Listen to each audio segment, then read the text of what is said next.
What's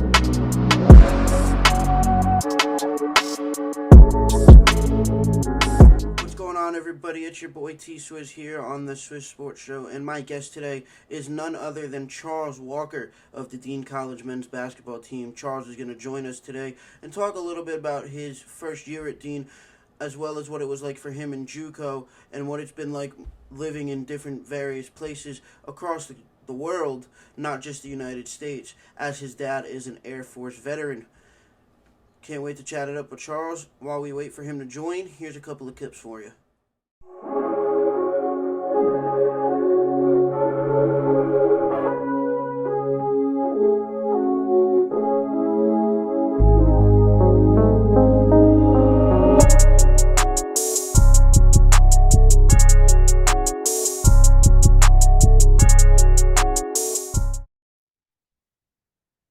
What's going on, everybody? Welcome to episode 3 of the Swizz Sports Show, and I am joined by none other than Charles Walker of the Dean College men's Bulldogs basketball team. Charles, of course, coming off a great season in his first year with the Bulldogs, but let's take it back a little bit to where the journey all started. Of course, your dad in the Air Force, and how has he been a mentor to you for you pushing your dreams and achieving your success?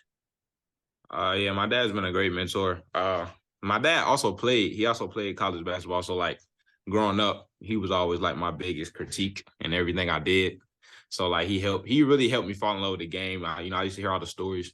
Every time I go back down to my family's place, they always telling me the stories and everything. But yeah, he was a McDonald's All-American in high school, JUCO All-American in JUCO, and he played Division I at FAMU. So he was always like a big inspiration to me. But on top of me falling in love with the game at an early age, it just went hand in hand pretty well. So yeah, he taught me a lot. Like it wasn't even just basketball, life.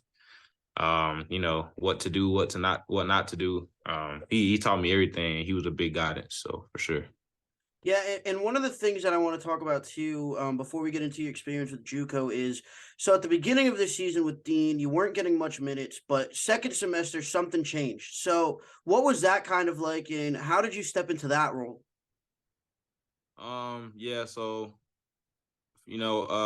second semester, I remember like there was a game right before Christmas break, and I got some playing time. I had a pretty solid game. And then, we had a practice, and I had a good scrimmage that game. That kind of bumped me up the roster some too. But I was just talking to the coaches. They just told me to just continue to continue to compete, and just try to earn my spot and try to beat somebody out. So I was trying to like not think so much on like messing up and just go out there and just play, and let it be what it was going to be. And so, having a few good games before Christmas kind of gave me some confidence. And yeah, that kind of played a part. And then I felt like, coach started trusting me a little bit more as the season went on. So, I just kind of went from there. Yeah, so with JUCO, there's one person that came to Dean with you from JUCO, that being D Ruff. You guys went to JUCO together, graduated, and now you're both at Dean. So what was that relationship like in JUCO for you guys, and what was it also like just being able to have him come to Dean with you? So JUCO is like, it's really a dog eat dog world. It's no like easy days in JUCO because everybody's trying to get out of there. Like the ultimate goal is to get to a 4-year school. Like nobody wants to like be in JUCO. Like it's kind of like a detour. Like if something goes wrong, in high school, whether it be grades, lack of exposure, whatever. Those are most of the times that's what causes people to go the JUCO route. Like it's not really a goal out of high school, I would say. So yeah, I met D Ruff like the end of my senior year in high school. When we both found out we were going to the same junior college, we began contacting each other, developed a bond, immediately, as my brother. And so like having that experience with somebody I was close with at JUCO and then getting rewarded the opportunity to like play together at the next level, it was like man, we might have to do this, like, because it was like that's my brother. So with that being said, JUCO, like, it's not as bad as people make it seem. It's not, like I said, it's not I don't think it's an immediate goal of anybody's, but it's not bad. It actually helped mold me, into it helped me appreciate more because I was like, our JUCO wasn't the best. Like it wasn't one of the, the flashy or the really good JUCOs. We lacked some athletic resources. So, leaving there made me realize like, if I can make it, if I can make it here, I can make it anywhere. So it made, like I said, it just made me appreciate more and it made me tougher. So this season coming up, senior season, of course, I talked with AJ about this on the first episode as well. The two big losses are Malik and Jacoby, but you guys are also getting a whole new recruiting class. Jaden's coming back, AJ's coming back, you're coming back. And I want to talk about that a little bit because you were unsure halfway through the season if you wanted to come back or not. So what was that decision like? Yeah, definitely Leak and Kobe are definitely some big losses. They played a really big role in our team this year. But as far as myself, the decision wasn't really that tough. I kind of felt like with me being a senior that I was probably more than likely going to come back anyways. So I wasn't really worried about that part too much. But finding out some of the other guys on the team I was close with were coming back, that definitely played a role in me making my decision official. So I'm just looking forward to this year. I think we have a really good pieces. We lost some seniority for sure. Like we lost a lot of seniors this year, a lot of experience. But I feel like moving forward, I still feel like the team is pretty talented. So I'm excited about it, and yeah, we're gonna try to make the most of it for sure.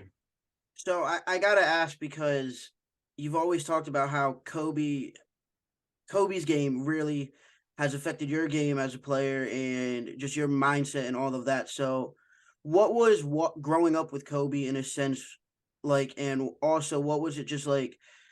Did you prefer to watch him over LeBron or like what was that? What was that like?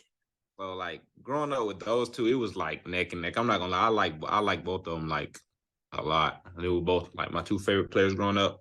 I feel like Kobe's game was more of like I'm gonna kill the person in front of me and I'm gonna make them regret ever stepping in front of me again. Like it's more of like he was trying to make a statement every single game. Like just that mentality. Like you can't, as a fan, even if you don't play as a fan, you just can't like not respect. You can only respect something like that. So Kobe he just approached the game in like ways that most people don't really approach it. That's why he gets most of the comparisons to Mike. Him and Mike get those comparisons because they took the game from a competitive standpoint that far. So like it was just fun to watch. And then LeBron, he just he just did it a different way. You just had to like it was just different. Like somebody his size who can do the things he can do, run and jump like he can, and just dictate the whole pace of the game. Like he can really control like every aspect of the game. So like growing up seeing those two, it's definitely inspirational. That's really like the more word I can use for it the most.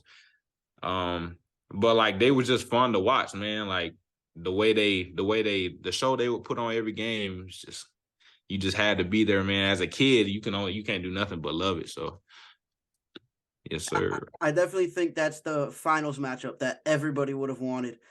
Prime LeBron, prime Kobe. Like that would have gone 7 games every time. Let's see. I feel like at the time though, Kobe definitely had a better team. Than LeBron when he was first at Cleveland.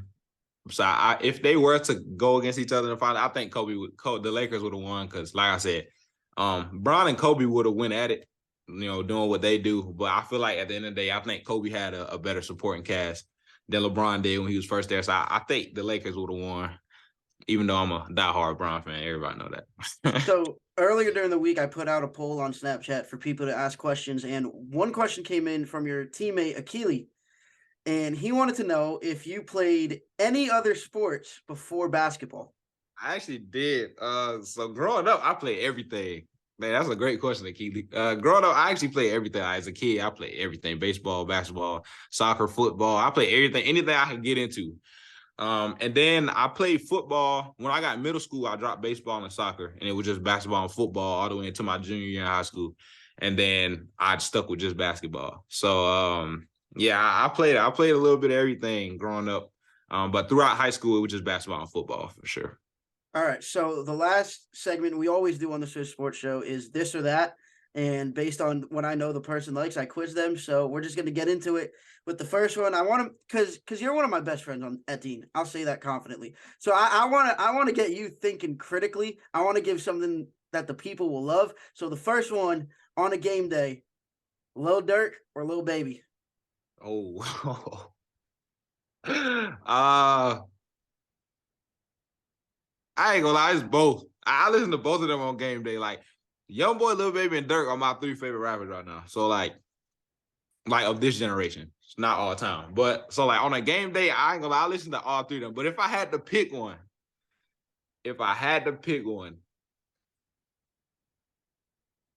I think I'm gonna go Lil Baby. I think I would agree with you. Me and many others that have seen you or been in a car with you, like all you do is every single song to Lil Baby. Like we were playing Frozen one time and you just like started going word for word and we're like, oh my God, he doesn't know when to stop. Yeah, I know almost all Lil Baby stuff.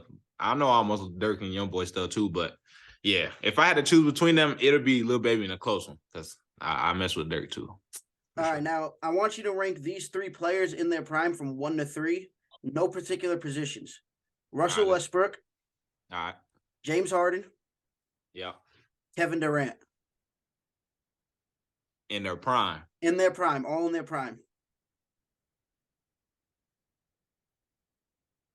I'm going to have to go KD, Harden, Russ. Okay. That's interesting.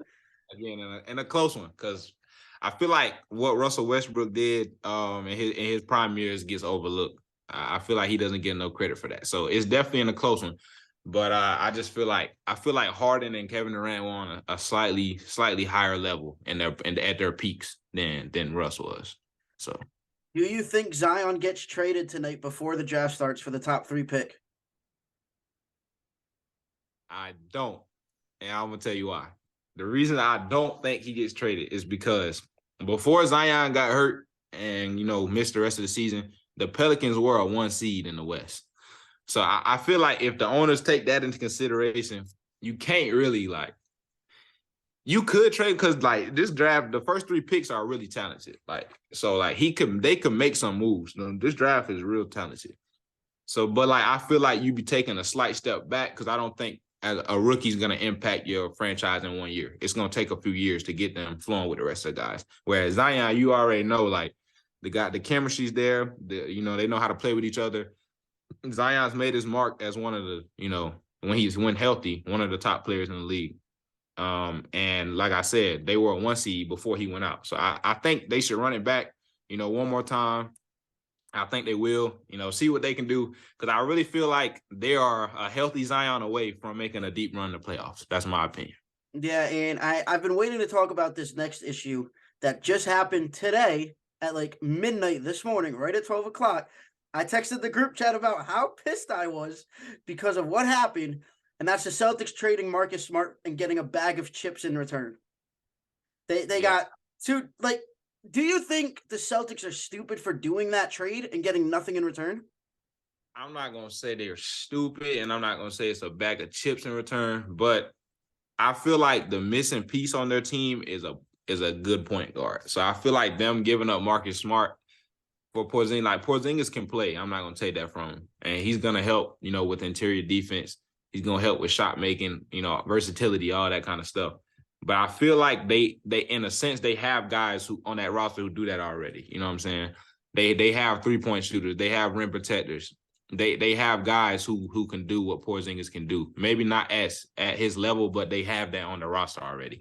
I feel like what that team needs to take that next step is a floor general. That's what they need.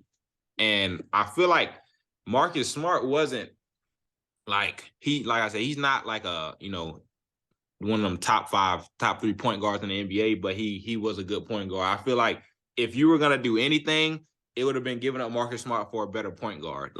In my opinion, if you couldn't get a better point guard than Marcus Smart, you should have kept him because he's going to impact the game on defense as well. So I feel like I don't want to say they're going to be worse or it was a bad trade. I don't think that's what their team needs. Right. And I've said before, I definitely thought they should have tried to trade Smart for Halliburton, at least get something, because I think Halliburton would have blended in good with that team. But nonetheless, the other question I got now for you is, obviously I know you're going to say LeBron, but besides LeBron as the GOAT, who are like, okay, this is how I'm going to put it. I have 5 slots on my roster all time. You have 5 slots, and I'm going to give you the first pick because you're the guest.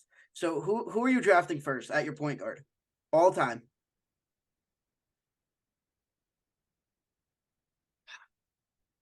I'm gonna go Steph. You're going to go Steph. I'm going to go Magic. All right, valid. All right, shooting guard. You already know. I'm taking Mike. See that. I just really screwed myself here because you're going to take Mike and then you're going to take LeBron. So, yeah, I don't know if I have a chance. So, I think at the 2, I'm going to take the guy who resembled Mike's game the most, and that's Kobe. Yeah, for sure. Yeah, the 3, I'm taking Bron, like you said. At the 3, I'm going to take KD. Like, your roster not bad, bro. So I got Steph, Mike, Bron. See, you have Steph, Mike, Bron. That's enough to like put me out of my misery right there. Yeah, but you have Magic, Kobe, and KD, bro. You're good. Let me see. At the 4, I don't want to go. It's a lot of good power forwards all the time. Let's see. I got Steph, Mike, Bron. I ain't gonna lie. I'm gonna go Tim Duncan. I need somebody to balance stuff out a little bit.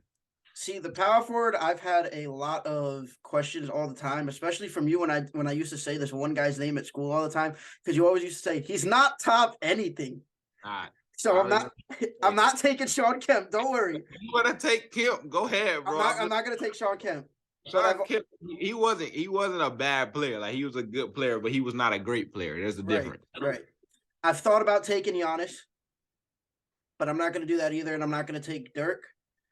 I'm torn between KG for the defense, but I'm also torn between Dennis Rodman for the rebounding. You gotta pick one, bro. I did it. You gotta pick one. I think I'm gonna go with KG. All right. So you got Magic, Kobe, KD, and KG.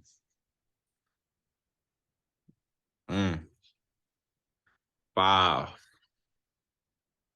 I don't even know if I want to do it. I know you thinking what I'm thinking. I know what you're thinking. That's why I'm blessing myself right now, because I know if you take him, it's over. Yeah, I'm gonna take him, bro. With this roster, I gotta go with Shaq. Yeah, I respect that. So for me, I think I'm gonna take the most skilled center of all time. I think I'm gonna go Jokic. Because here's the thing: if Shaq tries to back down Jokic can just make plays, and Jokic is a playmaker. But yeah. I also thought about taking Hakeem, because Hakeem was a bad man. I feel Hakeem was the most skilled center ever before Jokic. He's the second most skilled, in my opinion. Is after Jokic just skill set, it's Olajuwon right after that. I think I'm gonna take Hakeem though, just because Hakeem can jump. Jokic barely dunks at all. Yeah, but jumping ain't a skill, Tyler. No, but if you need to get up to block somebody, Hakeem will actually jump. Jokic won't jump. I feel you. I was just talking about straight skill set though. Oh, absolutely. I think Jokic, when he's done with his career, he'll go down as the most skilled center ever. I think when his career is all said and done, I think he could go down as a top 10 of all time. Yeah, he gonna have to. Yeah, he'll be out there. He'll be in the debate for sure. And after watching this season, I think he got robbed of the MVP too. You think he should have got? I think he should have gotten it over Embiid. Yeah. You think he should have three-peated? I don't know. It's like, cause like the first 2 he got over Embiid, like they were already. I feel like the league owed Embiid one. That's why I feel like it was a makeup Embiid, because a lot of people feel like Embiid should have got it at least one the previous 2 years. Yeah. So I feel like, they do that in the NBA sometimes, just for balance, because nobody wants to see the same person win MVP every year, and they know that. So they you know what I'm saying? But I believe he should have got it. If not this year, one of the previous. Like he was the MVP at least one of those, in my opinion. Absolutely. So that'll do it for this episode of the Swizz Sports Show with Charles Walker. This episode is going to be out on YouTube, or the link will be posted on Instagram, Facebook, Snapchat, all that. Charles, want to thank you for coming on today, man. It was a pleasure.